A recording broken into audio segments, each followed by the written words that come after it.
Čaute, čaute, chcel by som vás všetkých privítať pri našom Highcaste. Dnes som tu ja, Daniel, A ja, no a budeme sa rozprávať na tému športy. podľa mňa skvelá téma, akorát budúci rok v Paríži sa budú diať letné olympijské hry. Áno, pozeral som, podľa mňa to bude dosť zaujímavé. Áno, prišli aj nejaké nové športy, napríklad breakdance, surfing, lezenie na stene a ešte čo bolo? Bol tam Nejaká- skateboarding. Tommy Hawk. Tony? Tony Hawk. Aspoň sme videli ho raz. Ja som ho raz videl, celkom fajnový chalan, dobre vie skateboardovať. A čo si myslíš o tom breakdancovaní? A podľa mňa je to celá blbosť. Akože zaujímavý šport, keď to tak môžeme nazvať. Akože videl som už také súťaže, všetko, ale podľa mňa breakdance nepatrí do olympijských hier. Myslím si podobne, lebo to je viacej umenie ako šport. Ano, lebo je to spoločné napríklad s hudbou, s Áno. tancom, všetko. S kreativitou podľa mňa je to viac ako také artistické. A podľa mňa ťažko sa to bude hodnotiť, že kto je lepší v breakdancovaní. Áno, tam podľa mňa ohodnocovanie bude vyzerať tak, že každý uvedie niečo, zatancujú si niečo a potom podľa toho budú podľa mňa hodnotovať choreografiu, riskovanie, lebo aj niekedy aj to dávajú, napríklad, čo ja viem, salto alebo neviem čo, potom v podstate rytmus, ako tancuje na hudbu a neviem. Asi tak nejak. Lebo inak by som ani ja nevedel ohodnocovať takéto. Neviem, nenapadá ma, lebo podľa mňa to surfovanie, to podľa mňa malo byť už dávno, aj to horolezectvo podľa mňa môže byť celkom zaujímavé, ale ešte to skateboardovanie, ale tento breakdancing si neviem veľmi predstaviť. A ja to si neviem predstaviť, že v Paríži ako budú surfovať. To je dobrá otázka, ale podľa mňa na nejakom pobreží. Na jakej? Však Francúzsko má pobreží. A vieme, ale Paríž je skoro, že v strede Francúzska. No ale nemusí sa to odohrávať v Paríži rovno, alebo môžu byť umelo vytvorené. No, alebo to, ako sú napríklad v akvaparkoch, lebo sú také podľa mňa len tam. Tatralandii je tiež. Tak uvidíme. Aj ten skateboarding podľa mňa bude zaujímavý, si myslím. Lebo... A to sa dá vnútri. Dobre, a aj to ohodnocovanie bude podľa mňa také zaujímavé. Tam budú tie triky podľa mňa. Áno, tie skilly a také. A ešte to horolezectvo ma zaujíma. Lebo pozerával som napríklad taký, ktorý toto lezie také steny, všetko, tak ten bez ničoho. To bude podľa mňa na čas. A podľa mňa. Ale napríklad, ako som pozeral, že tí, ktorí lezia takéto steny všeličo, tak tí napríklad taký Ninja Warrior dajú za minútu. Čiže veľmi sú šikovní, si myslím. Tam pracujú s telesnou váhou, čiže podľa toho je to aj v podstate šport. Je to šport. Teraz som sa dočítal, že vlastne to olympijské surfovanie sa bude nachádzať vo francúzskej Polynézii. Budú to robiť na ostrovoch nedaleko Tahiti. Zaujímavé. Uvidíme. A to surfovanie je zaujímavé. Potom ostatné olympijské hry ostávali, ne? Áno, ostatné zostalo. Napríklad tieto, že beh, skákanie, wrestling, napríklad triatlon. A taktiež sa tam budú nachádzať napríklad tie kolektívne športy, ktoré všetci poznáme, napríklad futbal, basketbal, hádzaná, od vymyslu sveta športy, ktoré vás len napadnú. A teraz by sme sa ešte mohli pozrieť na ceny lístkov. Čo si myslíš napríklad, koľko stojí taký lístok za futbal? Za futbal? Futbal je taký známy šport. Áno. Tak myslím si, že od 30 až do 120, či dačo tak. Tak nejak, áno, je to tak, že od 25 do 100, potom basketbal je zase od 25 až do 300, to sa líši podľa toho, že či máte tie najlacnejšie, alebo idete do VIP sekcie. A potom napríklad také zápasenie, tak to je tiež od tých 25 do 100. Ale tieto sú na kvalifikácie, alebo na finále? To sa tiež líši.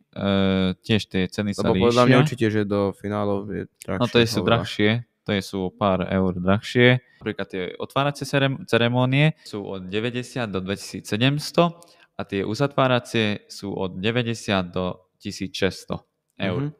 Tak ďakujem, vynechám túto Za príležitosť. jeden lístok. Vynechám si túto príležitosť, nechám to niekomu inému. Podľa mňa za to by som už išiel aj na takú dobrú dovolenku A určite, s rodinou, tomu ver. aj 4. Minimálne na 2 dní, Určite, aj viac, určite. možno skoro celý týždeň niekde lacnejšej destinácii.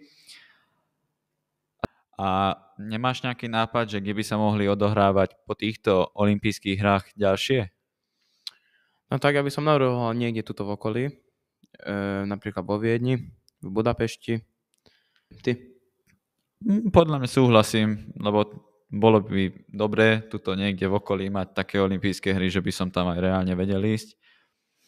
Len neviem, či by to potom tieto okolité miesta, či by to nebolo až tak veľa ľudí, že by to možno nejak rušilo tých domácich a nie sú takí zvyknutí na takéto prílivy ľudí, či by to náhodou nebolo viac na škodu ako na osoch. A podľa mňa určite, že by to bolo na škodu pre nás, tí, ktorí bývajú blízko v okolí. No, ja by som ešte možno, že aj toto dal v Krakove. Aj lebo keď to bereš, tak... Nie je to tak ďaleko. Aha, ale ani tak blízko. 4 hodiny. A viac. 5-6 hodín určite. Podľa toho, že ktorou cestou ideš, ako je premávka. Áno, ale ja by som pridal aj Krakov na tento zoznam. A teraz by sme sa mohli pozrieť napríklad na veľmi aktuálne budú majstrovstvá Európy vo futbale. Áno. A čo si myslíš o tom? Jak myslíš? Jak myslíš, že čo si myslím? Aké sú tvoje očakávania? Ja, že tak, moje očakávania. Však dúfam, že Portugalsko vyhraje. Ináč, podľa mňa teraz dobrí budú aj Maďari, si myslím. V posledných časoch veľmi dobre hrajú. Napríklad teraz vyhrali proti Srbsku koľko? 2-1 či 3-1, či dačo tak. 2-1, no. Potom Španielsko podľa mňa bude celkom dobre. Ešte Nemecko, si myslím. Nemecko. Francúzsko určite, že budú dobrí. Podľa mňa možno, že aj Francúzsko by mohlo byť, lebo tí teraz majú veľmi silný tím. Čo si myslíš na to, že sa to bude odohrávať v Nemecku?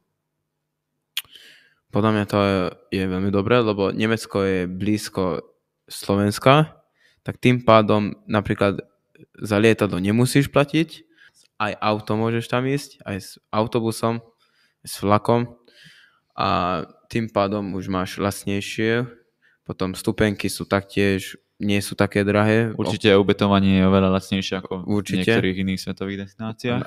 Ako Francúzsko a Paríž. Taktiež ani stupenky nebudú až také drahé. Áno, podľa mňa okolo tých 50-100 eur si myslím. Podľa mňa to, že sa to bude odohrávať v Nemecku, podľa mňa to je veľká výhoda pre susedných krajín. Ty? Ako si na tom? Čo si myslíš? Ja si myslím, že to bude určite zaujímavé a držím každému palce. Ináč sa tešíme na tieto olympijské hry, aj na Eurofutbal. Tešíme sa strašne a už ináč do olympijských hier už len 274 dní a do Eurofutbal ešte 232. To je taký necelý rok.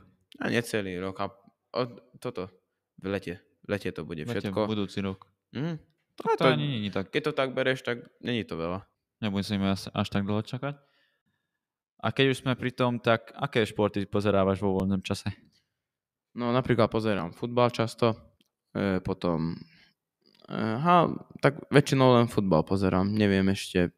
No ešte dávnejšie som pozeral wrestling, ale už teraz nie, tým pádom, že som s tým prestal, tak už nie.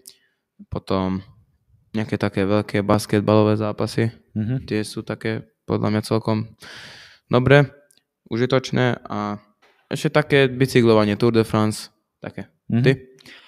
Ja tiež určite futbal a MMA a box, ešte niekedy pozriem box.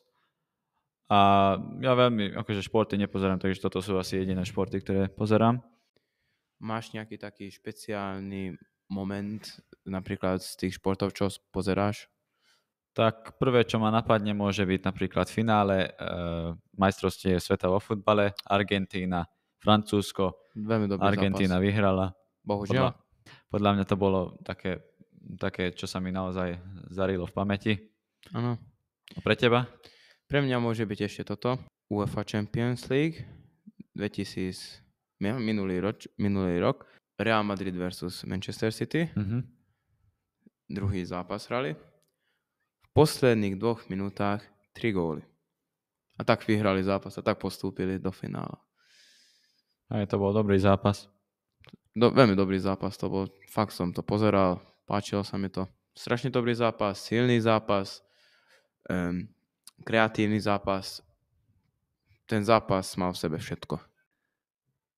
Dobre, tak ďakujem, Nojo, že si tu so mnou bol. A ja ti ďakujem, že si tu so mnou bol. Nemáš za čo. Vy, poslucháči, nás sledujte na všetkých našich sociálnych sieťach.